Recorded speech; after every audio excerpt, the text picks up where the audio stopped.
Vers les années 6000 avant notre ère, le littoral méditerranéen de la France actuelle a été le théâtre d'une véritable révolution culturelle et sociale dont les idées provenaient sans doute des pays de la Méditerranée orientale.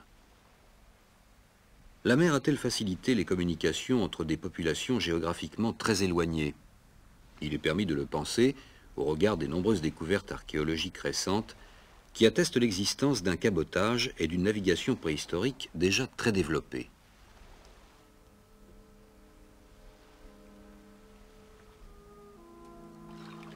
Vers les années 6000, donc, dans le midi méditerranéen de la France, un nouveau mode de vie pénètre peu à peu les terres, jusque-là peuplées de chasseurs nomades.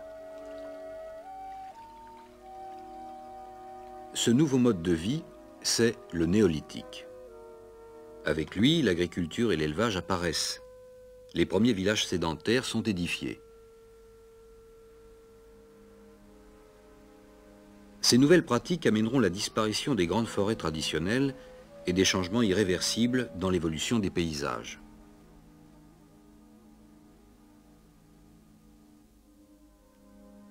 Vers la fin du néolithique, avec l'accroissement démographique, apparaissent les innombrables dolmens qui parsèment tout le territoire de la France, en particulier la Bretagne et le Midi. Mais pour le préhistorien qui s'intéresse à ce moment privilégié de l'histoire de l'humanité, l'indice archéologique le plus révélateur, le témoignage le plus important, c'est la poterie. Elle sert à recueillir l'eau dans les grottes et les avennes, mais aussi à conserver le grain que l'on sait désormais cultiver.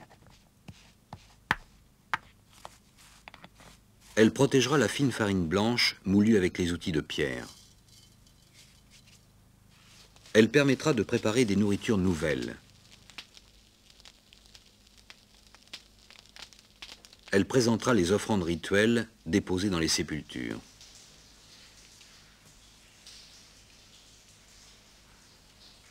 Mais plus que les vases entiers, d'ailleurs très rares, ce sont les innombrables tessons retrouvés par les fouilleurs qui constituent la véritable documentation du néolithique.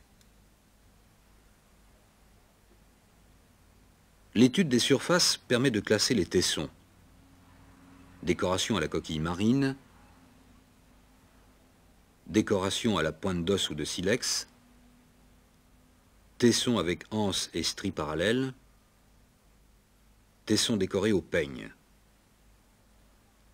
Les procédés, les gestes du potier sont inscrits dans le moindre fragment et toutes leurs traces sont révélatrices. Ici, par exemple, des stries de lissage ou de polissage indiquent une étape importante dans la confection de la poterie.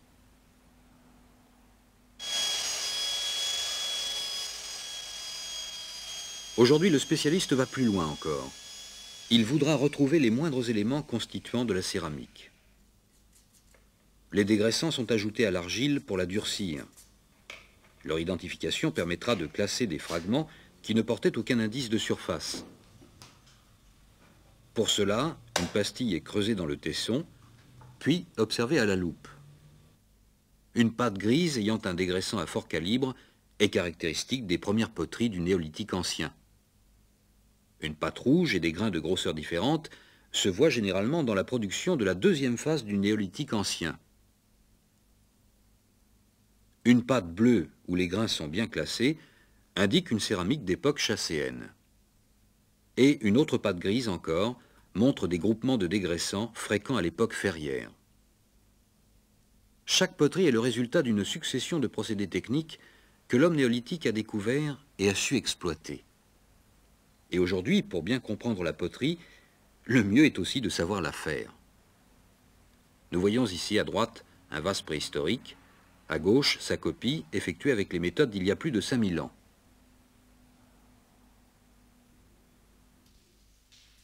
Pour la première fois dans l'histoire de l'humanité, il y a avec la poterie production d'un objet vraiment artificiel.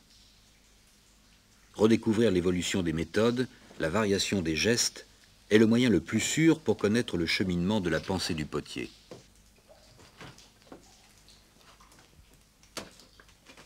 Le matériau de base de la céramique est déjà une combinaison, un mélange voulu et ordonné.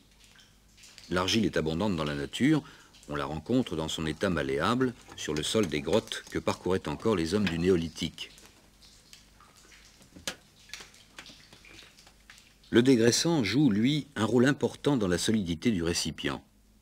Ici, ce sera de la calcite recueillie dans la grotte, mais elle pourrait être remplacée par une pierre quelconque, une coquille, du sable ou de l'os.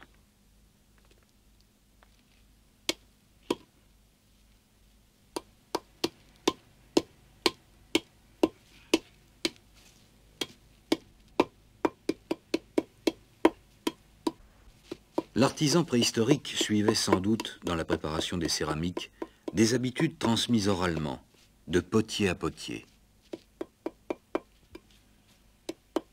Ces habitudes se manifestent par exemple dans le choix de la taille du dégraissant, qui pourrait être à volonté, grain, granule ou poudre.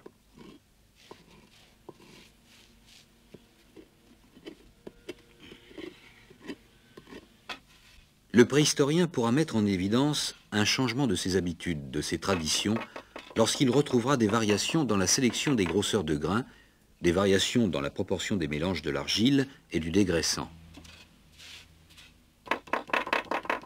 Ce sera chaque fois une nouvelle étape du développement culturel du néolithique.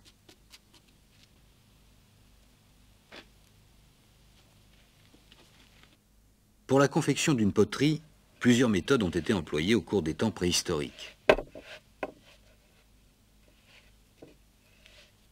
La plus ancienne semble avoir été celle du montage au colombin. C'est aussi la plus simple. Elle a été mise en pratique pendant plusieurs millénaires sur les différents continents et elle est toujours utilisée par les dernières populations traditionnelles qui fabriquent encore leur poterie.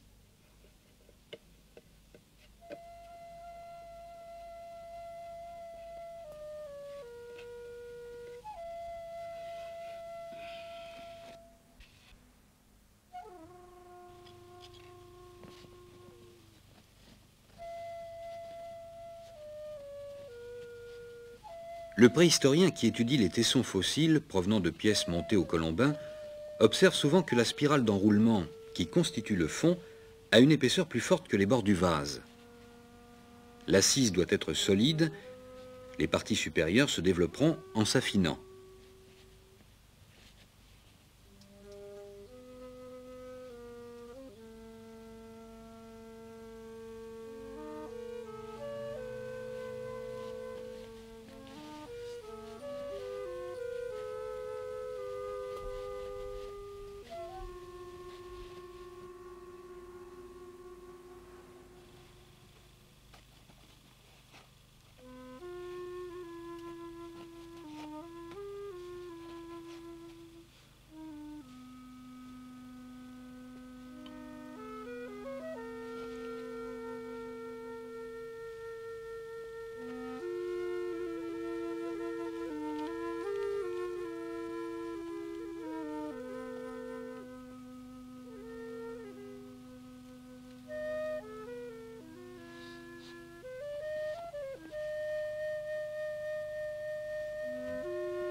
L'étagement de plusieurs assises de colombin, pressées les uns sur les autres, raccordées au moyen d'une estèque d'os, permet de monter le vase.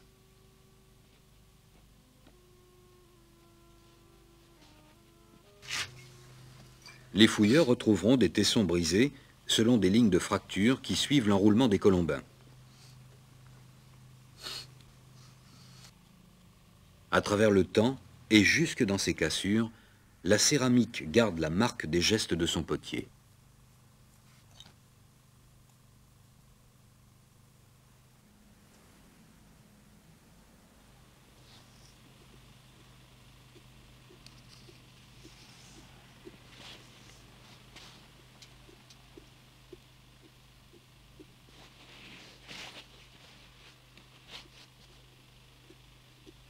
Le plaisir du contact avec la matière souple et malléable a peut-être été l'élément conducteur du geste faisant naître la forme.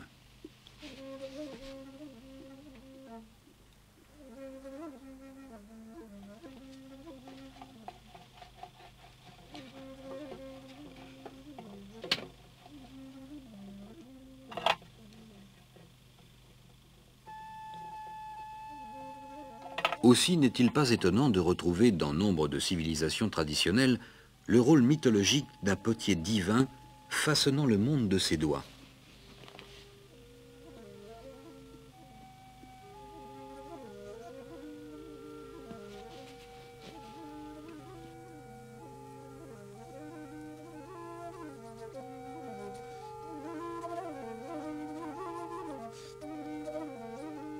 La finition du montage nécessite une attention particulière pour l'obtention de la lèvre ou pour les lissages de la surface.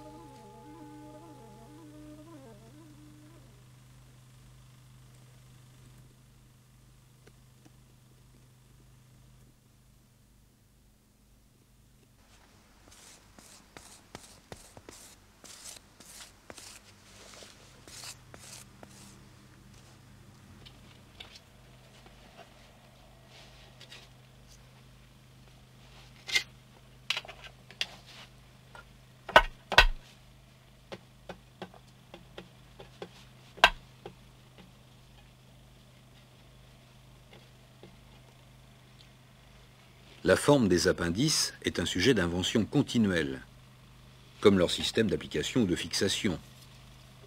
Ici, de simples incisions, ailleurs un trou fait dans la paroi, ou bien un rivetage après perforation.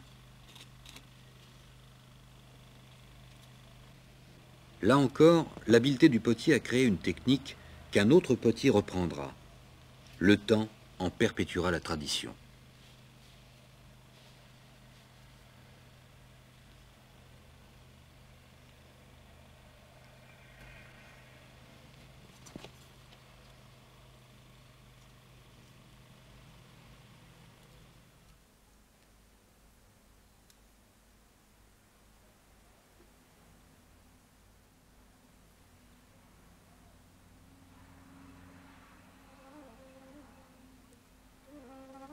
Puis vient le moment important de la décoration. Une coquille de cardium est appliquée sur le vase malléable avant le séchage. Les céramiques décorées à la coquille de cardium sont les plus anciennes connues le long des côtes méditerranéennes. Elles déterminent une civilisation originale, la civilisation cardiale, entre 6000 et 4500 avant notre ère.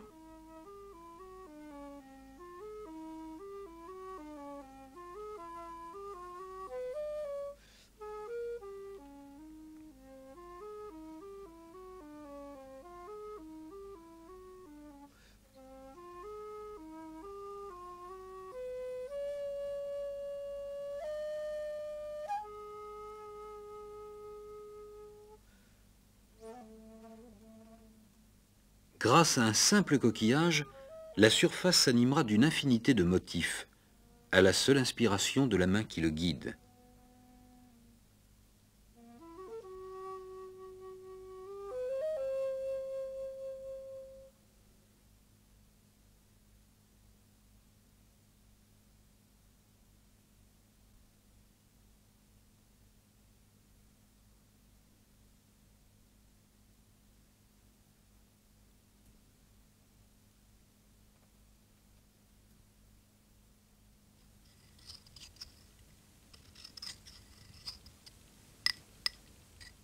Voici un bel exemple de céramique cardiale reconstituée avec des techniques vraisemblablement très proches de celles des hommes du néolithique.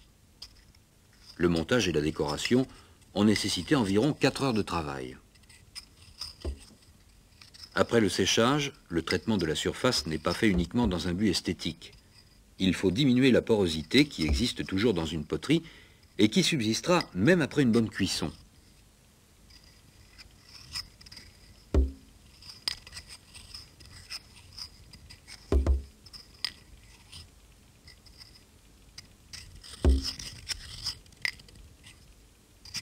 Le polissage au galet peut compléter un simple lissage à l'estec de bois ou un lustrage à la peau de cuir.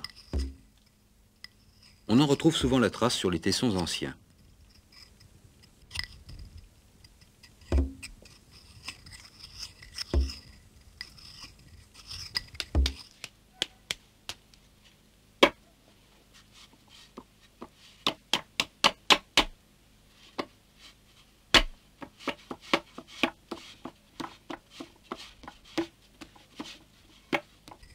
Au cours des temps, d'autres procédés de montage ont été mis au point, toujours avec les mêmes matériaux de base.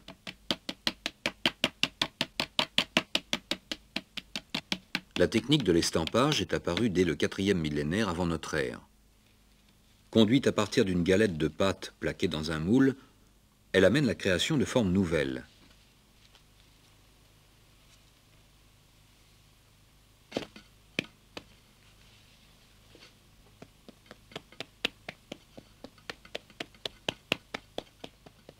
La céramique est avant tout utilitaire, et comme tout instrument, elle offre une véritable expression de la pensée préhistorique. Les objets de bois, de cuir, de vannerie, de tissage, cette multitude de formes, de couleurs, de représentations abstraites, sont irrémédiablement perdus. La céramique, en raison de sa solidité relative, reste le témoignage le plus frappant de la personnalité de l'homme néolithique.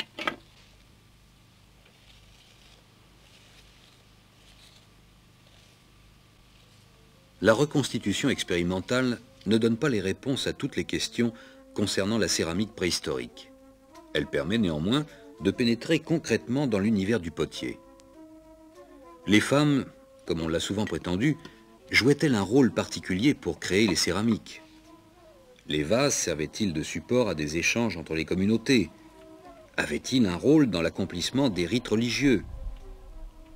Quant à l'apparition de véritables ateliers, c'est dans notre pays un phénomène beaucoup plus récent, contemporain de l'âge du bronze.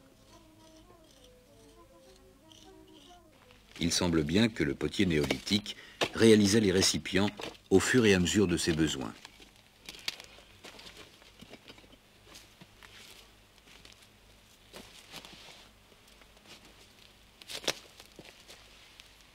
Après un temps de séchage, le dernier problème est celui de la cuisson.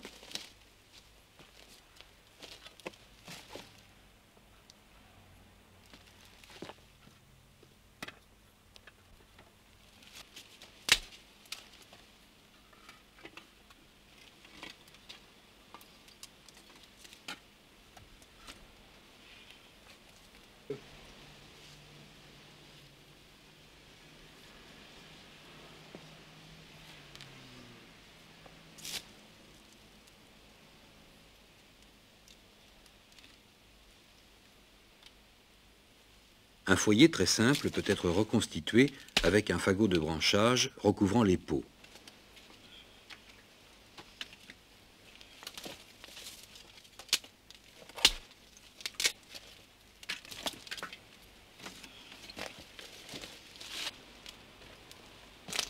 Utilisé aux périodes les plus anciennes, ce foyer rudimentaire a été rapidement abandonné, car les recherches sur la domestication du feu ont été nécessaires pour combattre les effets néfastes des brusques variations de température et pour obtenir une élévation de chaleur progressive et uniforme.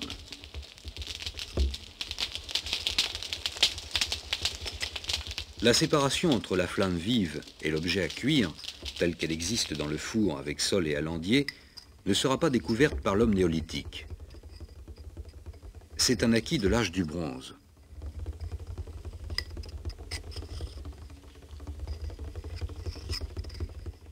Ici, la cuisson a atteint 550 degrés environ. Elle a été très primitive, ce qui s'exprime par des couleurs différentes sur un même vase.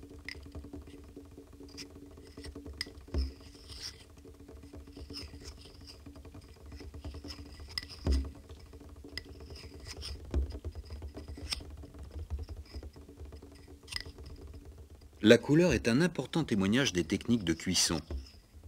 Ce vase avait été cassé avant l'épreuve du feu, et chaque tesson cuit séparément et différemment. Il a ensuite été reconstitué. Les tessons les plus noirs ont cuit lentement, en milieu réducteur, dans un feu très étouffé, avec peu d'aération. Les teintes rouges, par contre, sont obtenues par une cuisson plus oxydante, plus rapide, à la flamme libre, dans un foyer bien aéré. Ces deux vases ont été réalisés avec la même pâte, mais cuits de façon différente.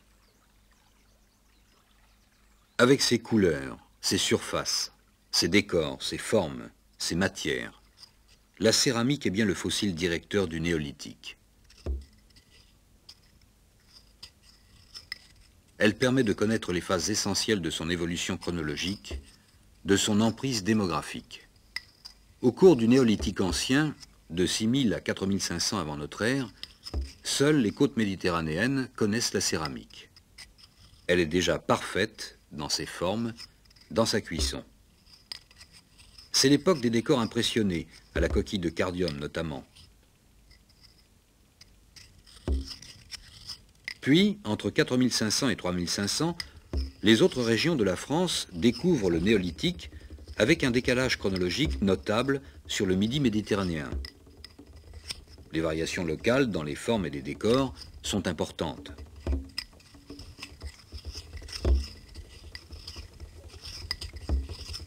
Entre 3800 et 2800, la culture chasséenne s'implante sur la presque totalité de la France. Phénomène remarquable, les groupes de population ont presque tous une céramique assez semblable. Elles présentent des galbes carénées ou à épaulement, des appendices de préhension ou de suspension très originaux. Les motifs géométriques gravés après la cuisson constituent la caractéristique du décor chasséen.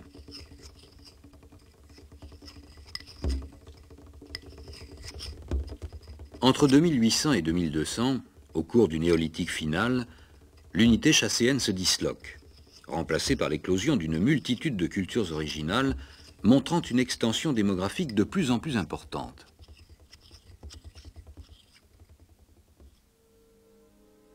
C'est dans ce cadre que de nouvelles idées, de nouveaux procédés techniques vont progressivement apparaître.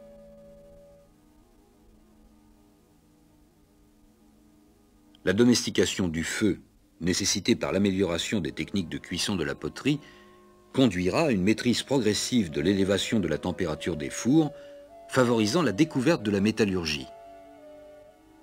Ainsi, la poterie, principale invention du néolithique, est-elle à la base même du monde moderne. Elle est le premier exemple de transformation de l'état de matière sous l'action du feu.